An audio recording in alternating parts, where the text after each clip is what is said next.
You have come, perhaps unknowingly, with a discomfort already present in you. It is not the discomfort of ignorance, but of excess explanation. The world has given you many stories, too many, in fact, and yet none of them settles into a single resting place within your mind. You are told that reality is particles, or waves, or information, or chance. You are told that life is chemistry, that consciousness is computation. That meaning is an evolutionary trick, and still something in you resists choosing one story and discarding the rest. This resistance is not confusion. It is fidelity to an intuition that modern thought has learned to distrust, that the world, in its deepest sense, is one. When I first encountered the equations of quantum mechanics, I believed, as many of my colleagues did, that we were uncovering the ultimate machinery of nature. We spoke of wave functions and probabilities with the confidence of engineers. But soon it became impossible to ignore a peculiar fact. The more precisely we described the world, the less it resembled a collection of solid, separate things. Matter dissolved into relations, events refused to occur without observation, and behind every formalism stood an unspoken participant, the conscious observer, without whom the equations remained mute symbols. This is where discomfort enters. For centuries, science trained itself to remove the observer from the picture. Objectivity meant detachment. Truth meant independence from human experience. Yet here we were, faced with a theory in which the act of observation was not an inconvenience, but a condition. You could no longer pretend that the world was simply out there, waiting to be catalogued like specimens in a cabinet. The world appeared to be inseparable from the manner in which it is known. At this point, many chose to multiply stories instead of confronting the tension. One story for physics, another for biology, another for consciousness. One story for fact, another for meaning. The world became a mosaic of explanations, carefully separated so that none would threaten the others. But this separation is precisely what the discomfort resists. You feel it when a scientific explanation leaves you strangely absent from the picture it draws. You feel it when a biological account of life explains everything except what it is like to be alive. Let me speak plainly. Consciousness is not a latecomer in the universe, a froth atop material processes. It is the very medium through which any universe is experienced at all. To say that matter produces consciousness is to forget that matter itself is known only through conscious experience. Every measurement, every observation, every mathematical abstraction is already embedded in awareness. You cannot step outside it to explain it, any more than you can step outside existence to observe existence from afar. This does not mean abandoning science. It means understanding its proper place. Science is a method for ordering experience, not for abolishing it. Its power lies in discovering patterns, regularities, and constraints within the world as it appears to us. But when science forgets that it operates within experience, it begins to speak as though experience were an illusion, an error to be explained away. That is not rigor. That is metaphysical amnesia. You may recall the image that has followed me, like a shadow, a cat enclosed in a box, suspended between life and death until observed.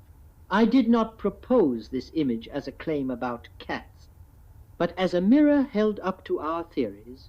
The paradox reveals not a failure of logic, but a failure of ontology.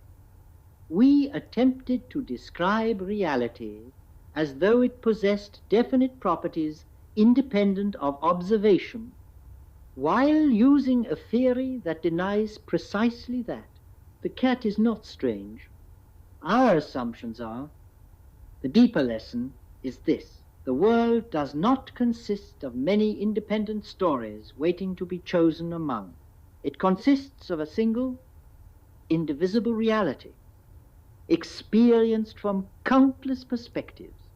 When you insist on a single story in the narrow sense, a reduction of everything to particles, or genes, or algorithms, you are not choosing unity. You are choosing fragmentation disguised as simplicity. True unity is not achieved by eliminating levels of description, but by understanding how they belong together without cancelling one another. Consider life. For decades, biology attempted to reduce living organisms to machines assembled from molecules, and yet something essential resisted this reduction. Living systems maintain order against entropy.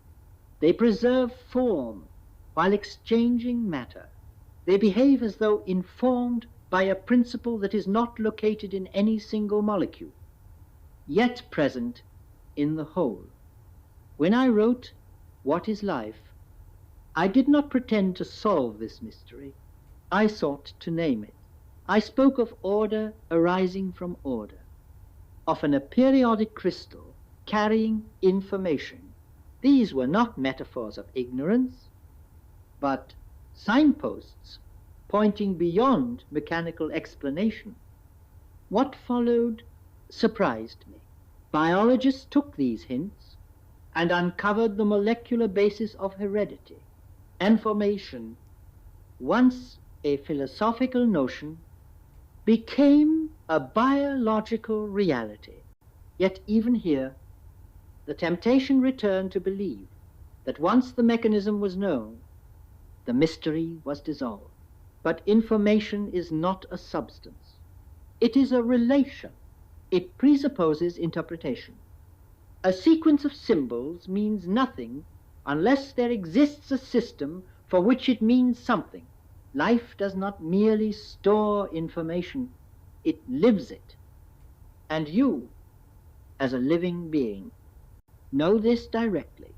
You do not experience yourself as a collection of biochemical reactions. Even though such reactions occur, you experience yourself as a center of meaning, a point at which the world appears. This appearance is not an illusion layered atop reality. It is reality as encountered. To deny this is to deny the very ground upon which all knowledge stands. Why, then, does the world refuse a single story because the kind of single story you have been offered is the wrong kind?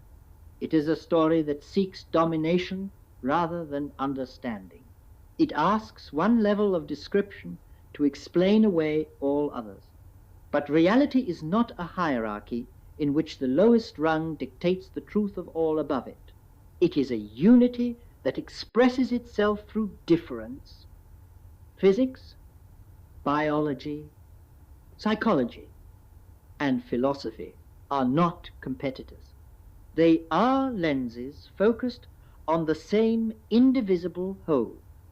When I wrote Meine Weltansicht, I dared to say what science had taught me, not only as a physicist, but as a human being.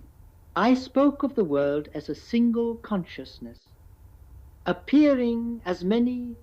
This idea is ancient, yet it returns with renewed force in the light of modern science, not because science proves it, but because science, when honestly pursued, no longer contradicts it.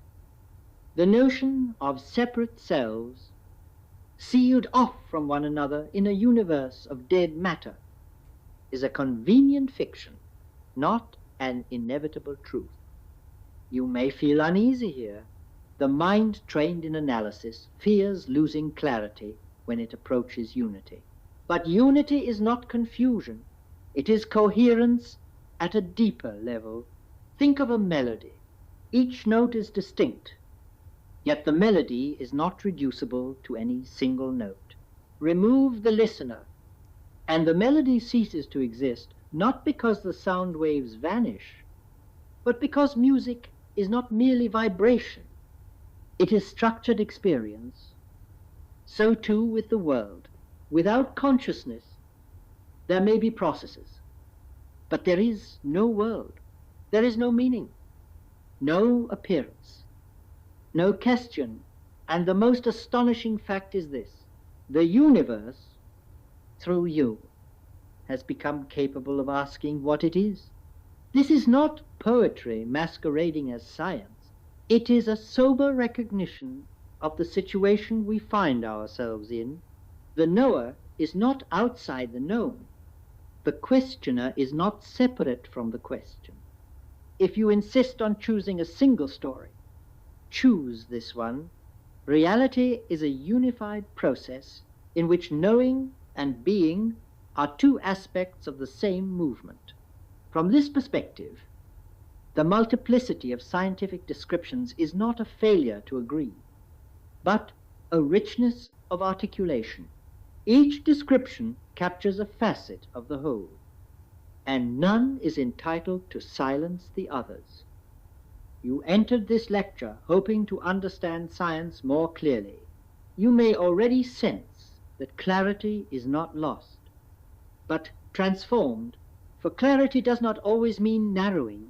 Sometimes it means widening until what once seemed contradictory can be held together without strain.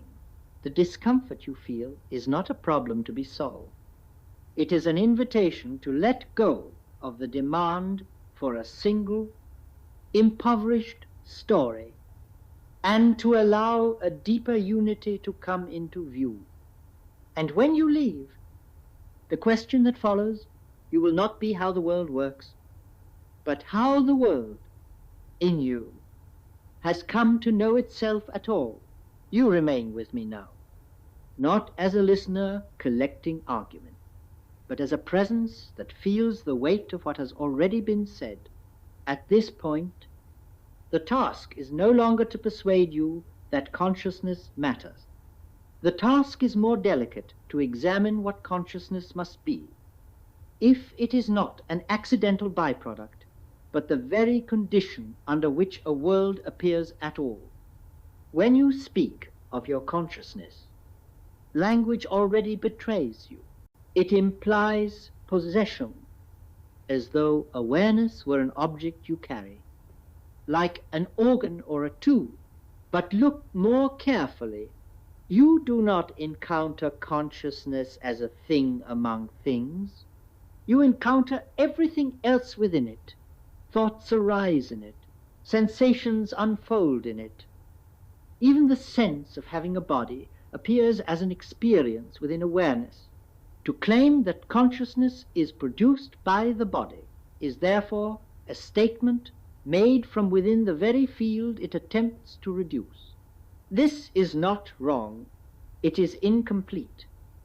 Modern science, in its admirable discipline, prefers explanations that move outward rather than inward. It traces causes through space, time, and structure. Yet consciousness is not found at the end of a causal chain, because it is not an event among events. It is the stage upon which events become knowable at all. To look for it as though it were hidden behind the eyes or tucked inside the brain is like searching for the space of a room inside one of its walls. This is where the temptation to fragment becomes strongest. faced with an element that resists localization. We invent divisions. We speak of private consciousnesses, sealed within individual organisms, interacting indirectly through signals. This picture feels safe because it preserves the familiar image of a world made of separate units. But notice how quickly it leads to paradox. If each consciousness is truly private, how can we ever speak meaningfully of a shared world? How can language, science, or culture arise at all? You may answer that communication bridges the gap, but communication presupposes a common field of meaning. Symbols only function because they are already understood as symbols. A word is not a sound wave, it is a gesture within a shared space of significance. This space is not physical in the narrow sense, yet it is no less real. It is the domain in which minds meet, not as objects colliding, but as expressions of a deeper unity. Here, an old philosophical intuition returns with renewed force. The many are appearances of the one. This is not mysticism in the sense of vague feeling. It is a sober inference drawn from the limits of our explanations. If consciousness cannot be coherently divided into isolated fragments without contradiction, then individuality must be understood as a mode of appearance rather than an absolute separation. You are not a bubble of awareness floating in a void. You are a perspective within a single field of experience, shaped by a particular body, history, and set of relations. Biology, when viewed through this lens, takes on a different significance. An organism is not merely a machine assembled from parts. It is a locus of coherence, a pattern that holds itself together in time. The boundaries of the organism are real, but they are not walls. They are interfaces. Through them, matter and energy flow continuously. What persists is not substance, but form. And what animates this form is not blind mechanics alone, but a principle of organization that cannot be fully captured by equation. In What is Life, I spoke of negative entropy, of living systems feeding on order. This was not a poetic flourish. It was an attempt to articulate a fact that stubbornly resists reduction. Life does not simply obey the laws of physics. It arranges them. It selects pathways, maintains gradients, preserves memory. These capacities are not supernatural, yet they are not trivial consequences of molecular motion either. They point toward a level of description where information, meaning, and purpose become unavoidable. Purpose, however, is a word that science has learned to fear. It smacks of intention, of subjectivity, of teleology, and yet, when you observe even the simplest living system, you cannot escape the impression that it behaves as if it were oriented toward continuation. It repairs itself, it adapts, it responds. To banish purpose entirely from our vocabulary is not to be rigorous. It is to refuse to name what is plainly there. This refusal creates a peculiar blindness. We explain mechanisms in exquisite detail, yet we grow uneasy when asked why such mechanisms exist at all, or why they give rise to experience. We treat these questions as if they were illegitimate, when in fact they arise naturally from the very success of our explanations. The more we know about how life works, the more urgent it becomes to ask what life is. At this juncture, many retreat into silence or declare the question meaningless. But silence, when enforced by doctrine rather than humility, becomes a form of evasion. The question of consciousness does not disappear because we forbid it. It returns in disguised forms in debates about artificial intelligence, in anxieties about identity, in the sense of alienation that accompanies a purely mechanical picture of humanity. You feel this alienation whenever you are told that your thoughts are nothing but neuronal firings, your values nothing but evolutionary strategy. Such statements are not false in a limited sense, but they are disastrously misleading when taken as final. They collapse levels of description that must be held apart if understanding is to remain intact. A map is not the territory, even if it is drawn with perfect precision. Consider again the world as a single story, or rather, as a single reality that tells itself through many stories. Physics describes regularities in measurement. Biology describes the persistence of form. Psychology describes patterns of experience. None of these invalidates the others. Each is true within its domain, and each becomes false when it claims exclusive authority. The discomfort you feel when confronted with competing explanations is the signal that you are being asked to choose where no choice is required. From this perspective, the insistence on a single reductive narrative appears not as courage, but as fear. It is the fear of ambiguity, of complexity, of a reality that cannot be compressed into a single formula. Yet nature has already shown us that such compression is impossible. The fundamental equations of physics do not tell you which outcome will occur, only the probabilities. The world, at its base, is not a script already written, but a range of possibilities brought into actuality through interaction. And here, the role of the observer returns not as an intruder, but as a participant. Observation is not a passive recording of what is already there. It is a selection among possibilities, constrained but not dictated by prior conditions. This does not grant the human mind magical powers. It places mind and world within a single process, each shaping the other. When you recognize this, the old opposition between subject and object begins to soften.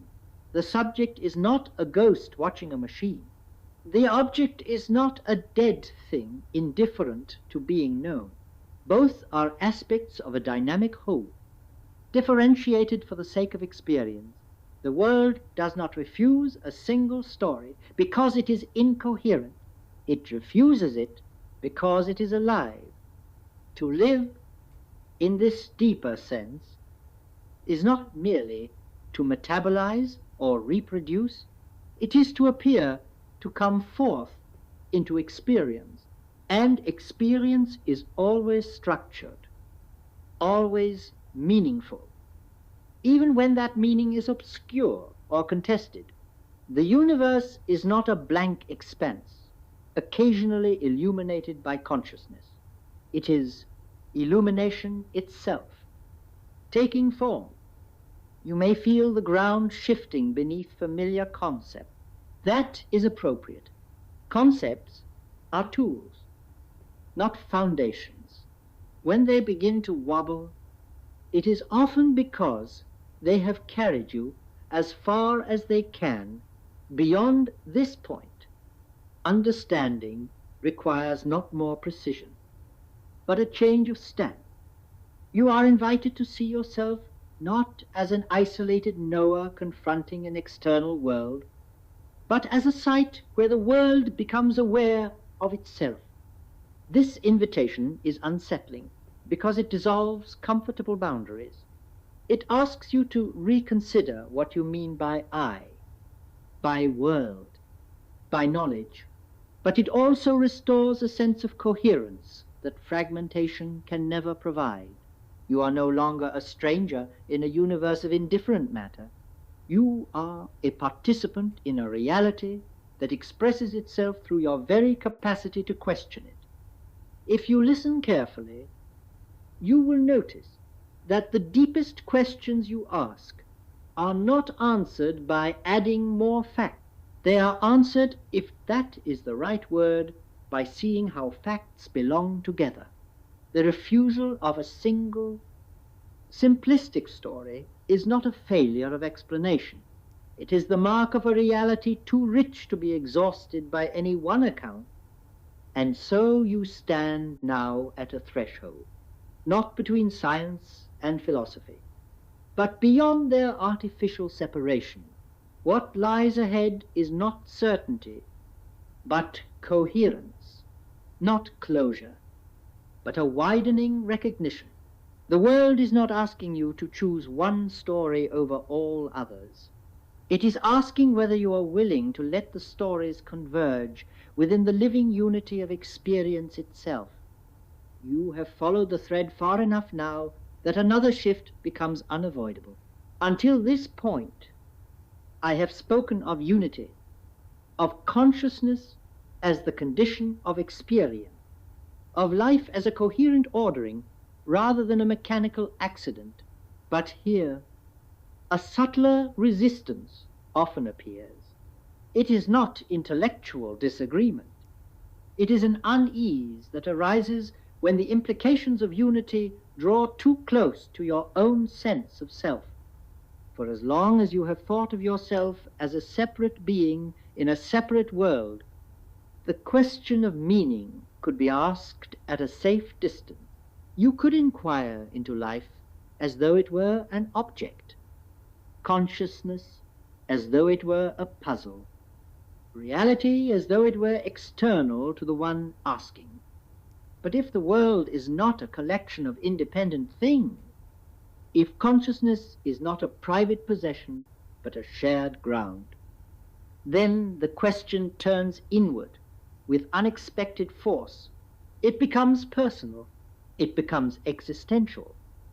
You begin to sense that the discomfort the world refuses to resolve is the same discomfort you feel when you ask who you are. Modern thought has trained you to locate identity inside boundaries. Your body marks where you end. Your thoughts belong to you. Your memories form a private archive. This picture is not false, but it is partial. It describes the form through which experience is organized, not the source from which experience arises. The danger lies in mistaking the form for the origin, the lens for the light. When you observe carefully, you notice that individuality is always relational. You come into being through others. Your language is inherited. Your concepts are shared. Even your most intimate thoughts are shaped by structures you did not invent. The sense of a sealed interior self is convincing precisely because it is so familiar. But familiarity is not proof of ultimacy. It is often the sign of a useful abstraction that has been mistaken for reality itself. This mistake becomes especially visible when science attempts to explain the mind. You are told that consciousness emerges when matter reaches a certain complexity. But complexity alone explains nothing unless you already understand what it means for something to appear, to be present, to be experienced. No amount of structural description can generate the fact of appearance itself. It can correlate with it, predict its conditions, map its regularities, but the leap from description to experience remains unbridgeable from within a purely external account. This is not a failure of neuroscience. It is a category error imposed upon it. Neuroscience describes patterns within experience. It does not explain the existence of experience as such. To expect it to do so is to ask a language to speak beyond its grammar. At this point, many react defensively. They fear that acknowledging consciousness as fundamental will collapse the distinction between rigor and fantasy, between science and superstition. But this fear rests on a misunderstanding. To recognize consciousness as primary is not to abandon discipline. It is to place discipline on firmer ground. It acknowledges what has always been the case, but rarely stated openly, that all knowledge begins in experience and returns to experience for its validation. When this is understood, the relationship between science and philosophy changes. Philosophy is no longer an optional commentary added after the fact. It becomes the clarification of assumptions, without which facts cannot be interpreted at all. And science, freed from the burden of pretending to be metaphysics, regains its proper strength as a method rather than a worldview. You can see now why the world resists a single story, in the sense usually demanded, would require erasing either the lived reality of experience or the structured regularity uncovered by science. But neither can be sacrificed without distortion. The world you inhabit is both lawful and lived, both ordered and felt. Any account that denies one in favor of the other will feel incomplete, no matter how elegant it appears. This incompleteness is often misinterpreted as failure, but it is, in fact, a sign of honesty, a complete description of reality. If such a thing were possible, would not eliminate mystery. It would situate mystery properly, not as a gap to be filled, but as an aspect of reality inseparable from its intelligibility. Consider again the question of observation. In quantum mechanics, the outcome is not fixed until a measurement occurs. This has led to endless debates about collapse, branching worlds, hidden variables, but beneath these technical disputes lies a simpler insight. The world is not fully determinate in the absence of interaction. Determinacy is not a property things carry around with them. It is a relationship that arises under specific conditions. Now extend this insight beyond physics, meaning, two is not stored in objects, it arises in relation. A book unread is ink on paper. A word unheard is vibration. Meaning appears only when there is a meeting between form and awareness. And this meeting is not accidental. It is the very structure of reality as experienced. From this perspective, the division between inner and outer begins to look artificial. The inner world of thought and feeling is not sealed off from the outer world of events. They interpenetrate continuously. Your mood shapes how the world appears to you. The world, in turn, shapes your mood. This is not subjectivity distorting reality. It is reality expressing itself through subjectivity. Once you see this, the notion of a purely objective account of the world becomes untenable. Objectivity, in its true sense, does not mean the absence of perspective. It means the coordination of perspectives within a shared framework. Science achieves objectivity not by eliminating the observer, but by standardizing observation, by creating conditions under which many observers can agree. Agreement presupposes consciousness. It does not bypass it. Why? Then, does modern culture cling so fiercely to reduction? Because reduction offers control.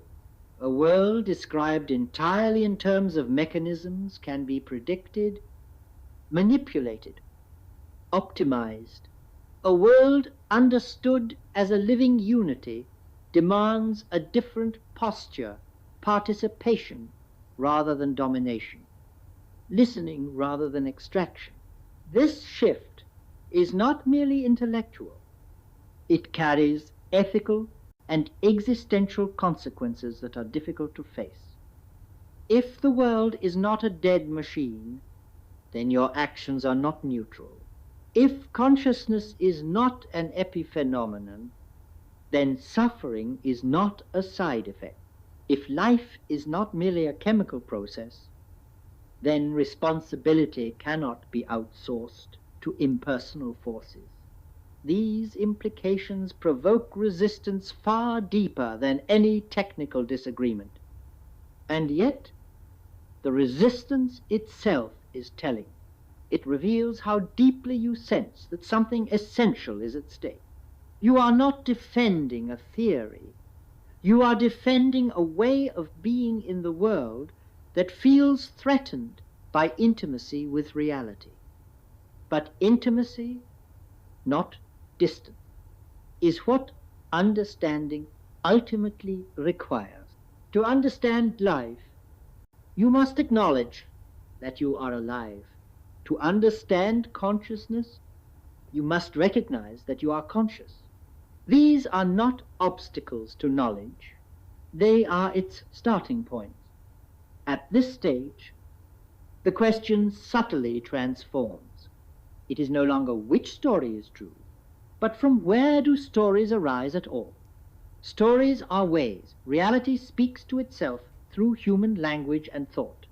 They are not arbitrary inventions, nor are they mirrors, passively reflecting a finished world.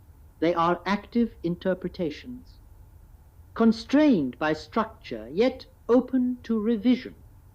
The world refuses a single story because it is not finished. It is not a closed book waiting to be summarized. It is an unfolding process in which new forms of understanding emerge alongside new forms of life. Your discomfort, then, is not a flaw in comprehension. It is a sign that you are encountering reality at a depth where fixed answers dissolve. You may feel now that certainty has slipped further away than ever, but notice what has replaced it. There is a growing coherence, a sense that the fragments you once held apart belong to a larger pattern. You do not possess this pattern as an object. You participate in it as a process. This is the point at which science, philosophy, and lived experience converge, not in a grand synthesis that closes inquiry, but in a recognition that inquiry itself is one of the ways reality becomes articulate. The universe is not merely something you study. It is something that, through you, studies itself, and this realization prepares the ground for the final movement of our reflection. For once, you see yourself as a participant rather than a spectator. The deepest question is no longer about explanation, but about recognition. In what sense is life? Through consciousness, already engaged in the act of knowing itself. Now you are close enough to the center that the language itself must slow down. Not because there is nothing left to say, but because what remains cannot be approached with the same momentum. At this depth, haste becomes distortion. If life, through consciousness, is already engaged in knowing itself, then the old image of the human being as a detached observer finally collapses. You are not standing outside the world, asking questions of it like a judge interrogating a witness. You are a localized expression of the very process that generates both questions and answers. The universe does not merely permit inquiry, it performs inquiry through you. This is the point at which many recoil. They fear that such a view erases individuality, that it dissolves the self into an anonymous whole. But this fear misunderstands unity. Unity does not abolish difference, it makes difference meaningful. A single melody requires distinct notes. A single field of consciousness requires perspectives. Without differentiation, there would be no experience at all, only an undifferentiated silence. Your individuality, then, is not a barrier to unity. It is its mode of articulation. The world does not fragment itself into persons by accident. It does so in order to appear. Each perspective is a way the whole becomes visible from within. To imagine that the whole could be fully present without such perspectives is to imagine light without surfaces, sound without resonance. Here, the question of meaning undergoes its final transformation. Meaning is not injected into a meaningless universe by human interpretation, nor is it a hidden property waiting to be discovered like a mineral vein. Meaning arises wherever experience organizes itself around coherence. It is the felt recognition that something belongs together. In living systems, this coherence appears as purpose. In conscious systems, it appears as understanding. When you look at your own life, you see this directly. Meaning is not found in isolated events, but in patterns, trajectories, relations, remembered continuities. A single moment, taken alone, is often opaque. It becomes intelligible only when placed within a wider context. And this context is not imposed afterward. It is already implicit in the way you live forward in time, anticipating, remembering, adjusting. The same is true of the universe as a whole. Its intelligibility does not lie in any single law or equation, but in the fact that laws, equation, organisms, and minds form a coherent tapestry. Science uncovers threads. Philosophy asks about the weave. Consciousness is the loom on which both appear. This is why attempts to eliminate consciousness from our picture of reality always feel strangely hollow. They may succeed technically, but they fail existentially. They leave out the one element without which nothing could be known, valued, or even questioned. Such accounts ask you to trust conclusions reached by a process they simultaneously declare illusory. The discomfort you feel in the face of this contradiction is not naivete, it is intellectual integrity. At this final stage, the cat in the box can finally be released, not as a paradox, but as a lesson. The discomfort was never about superposition. It was about the refusal to acknowledge the role of the observer as part of reality's unfolding. Once you see that observation is participation, not intrusion, the paradox loses its sting. The world is not waiting to be observed so it can decide what it is.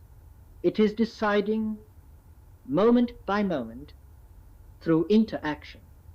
Extend this insight gently, and you arrive at a view both humbling and intimate. The universe is not a finished structure grinding forward blindly. It is an ongoing articulation. Laws constrain it, but do not exhaust it. Chance enters, but does not render it meaningless. Life emerges, not as an anomaly, but as a natural expression of a world capable of reflecting itself And you, precisely you, in your particularity, are one of those reflections. This does not grant you cosmic importance in the sense of privilege. It grants you participation in the most fundamental fact of existence, that being and knowing are not separate. To live is already to interpret. To be conscious is already to take part in the world's self-relation. You may now see why the world refuses to choose a single story. A single story, in the reductive sense, would freeze what must remain dynamic. It would replace participation with spectatorship, process with product. But reality is not a conclusion.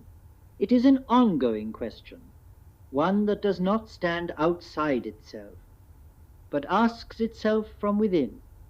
Science, at its best, sharpens this question. Philosophy keeps it honest.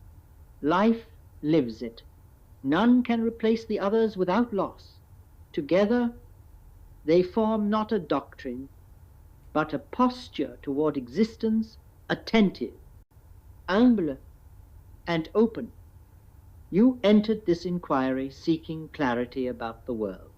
You leave it sensing something more unsettling and more profound, that the clarity you seek is inseparable from the clarity with which you are present to your own experience. The universe does not hide its nature behind a veil of appearances. It appears as appearance. And so the final question is not one you answer and set aside. It is one you inhabit. How is it that life, through you, is already in the act of recognizing itself? That question does not demand resolution. It demands awareness.